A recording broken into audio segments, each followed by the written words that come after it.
Tuesday, you said you're going to get your hand raised. You didn't know how you were going to do it. What's your overall assessment of that performance? I really wanted. I mean, I know I always say this, but it's the truth. I really wanted to test myself in the stand-up. And you know, I don't want me to tell you. I fight good strikers. I take them down to submit them. So I tell you, if I fight a good grappler, man, I'm going to put hands on him. Just you know, hats off to him. He came in, did everything he thought he could do to get a victory. I just feel like I was a step better. You know, I'm sure he's a good kickboxer and he's a good boxer. You know, obviously he did good work whenever we were on the feet, but. We hit with this fight in terms of not taking any damage. Like last time out, he went in there to strike, got clipped, and he got to submission. This time it was almost like a perfect. That motherfucker, Darian Abbey, good dude, but he took 20 minutes of my life, and that I'll never get back. I don't remember from the time we touched gloves till I was in the locker room with my mouthpiece hanging in my mouth, taking my shorts off. But anytime that doesn't happen, you know, that's whether you win or lose. That's a pretty special thing. Shouts to Darian Abbey. Now that said, yeah, anytime you don't take damage in a fight, that's you know, like life-changing or life-altering or whatever, obviously it's a good thing. So I'm happy I came out, you know, relatively unscathed. He popped me up a couple times, I'm not gonna lie. You know, that said, no, I'm happy with it. Happy I won. Not happy with a few things that happened, but hey, what are you gonna do, right? So he seemed to be hitting you at the beginning of the fight, and then you started to change your mindset to the ground. You started to grab a hold of him, try to drag him down. How nice is it to have that skill in your back pocket? There's not a lot of guys out there in your division that have that. I mean, I'm really thankful for the coaches I've had along the way. I would say, I'm grateful that I've met people who, you know, were able to cultivate that skill. You know, I don't know, and a lot of the whole reason I'm here is because people, you know, took time in their life and they invested in me, and I'm grateful for that. So to answer your question, I'm really grateful that I've had people along the way who were able to prove that skill into me, and you know, I'm glad that it pays off in the cage. You said there were some things you weren't happy with in that fight. What were they? My boxing, my kickboxing, mostly. My punches and kicks. So I mean, I'm sure. You know, Henry's busy with Michael Johnson right now, but I'm sure I'm going to hear about it here in a little bit. I have a pretty good Henry Hooft impression. I don't know if you're going to hear right now, but he's going to be like, Stephen, why don't you move your damn head? You know, you're 6'8", why you fight like you're 5'9"? And you know, he's going to make fun of me about it for a little bit, but then we're going to go back to the drawing board. We're going to work on it. And I told Sean Soriano, one of my mentors, one of the striking coaches at the gym, I told him, I swear to God, maybe not this fight, maybe not the next fight, but I swear to God, it's going to come together. I'm going to learn how to punch and kick people effectively. I'm going to beat people up, and then it's going to happen. I'm going to be a complete MMA fighter. I promise you guys. Is trying to test your striking a distraction to you trying so hard? No, I mean, fuck, it's MMA. Like, if I wanted to do jiu-jitsu, I would do jiu-jitsu. That is its own sport, you know, Ripley's believe it or not. So is wrestling, so is boxing and kickboxing, you know. And I think my number one pet peeve in MMA is whenever I hear strikers go, oh, you didn't want to stand up with me, you didn't want to stand up with me. Okay, well, it's like saying, like, we were playing basketball, but, you know, he didn't want to go free throws he didn't want to shoot threes the whole time, he just wanted to dunk.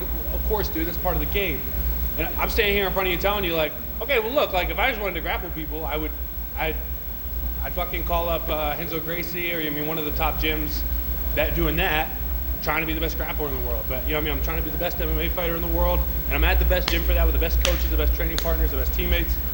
You know, like I said, not today, maybe not tomorrow, but there's going to be a time when Steve Mowry's name is synonymous with one of the best of all time. Are you happy though that you're not falling into bad habits that, you know, we've seen all of a sudden wrestlers become strikers go, oh, I've got my wrestling, or jiu-jitsu guys become kickboxing, oh, I've got my jiu-jitsu.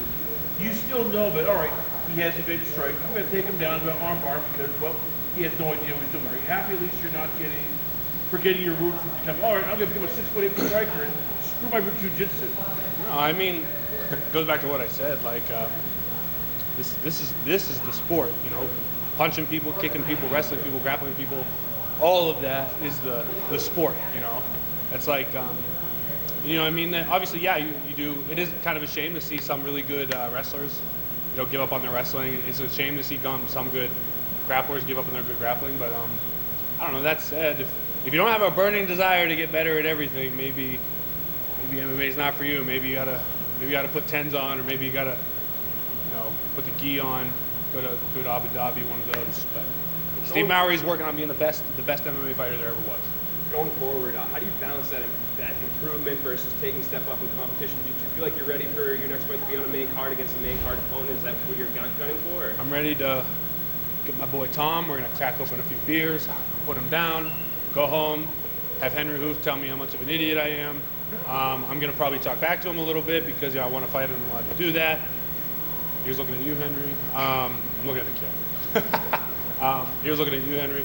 And I don't know, we'll go from there. We'll see what happens. There's a lot going on in the heavyweight division, especially for Bellator. You know, we have a lot of up-and-coming guys fighting each other, and then, you know, I mean, obviously we have the distinguished, established heavyweights duking it out with each other. So, you know, it'd be really interesting, especially after today and tomorrow's events, to see like where the dust settles and where everybody falls into place. This was promoted as undefeated heavyweight versus undefeated heavyweight. Not a lot of film on your opponent. What do you know about him heading into the fight? And you and your team, what did you find on him?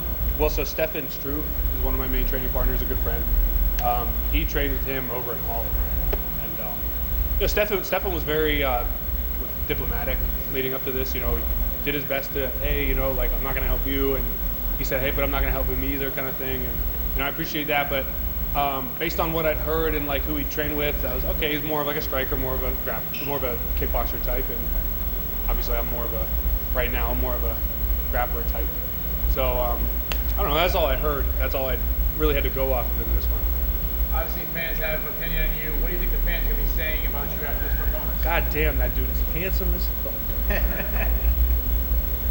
Is there a certain guy you want, maybe like Shirley Sidlenko or Valentin Moldavsky, Javi Ayala, one of those guys who are not the top 5 guys, but they're top 10, top 15, somebody who's that next step where they can offer maybe something that's a little bit more different. They know how to defend and take down better. Is there the kind of guy you want next? I mean, I don't know. Shit. Who knows? Like I just said, maybe I'll fight a good grappler next. Somebody who's gonna, you know, really put my grappling to the test. Maybe I'll fight another good striker. Maybe I'll fight a guy who's kind of like you said, you know, good at a little bit of everything, but you know, overall he's not like a maestro anymore. So we'll see. Like I said, there's a lot shaking out, and I'm excited to see where it all falls down.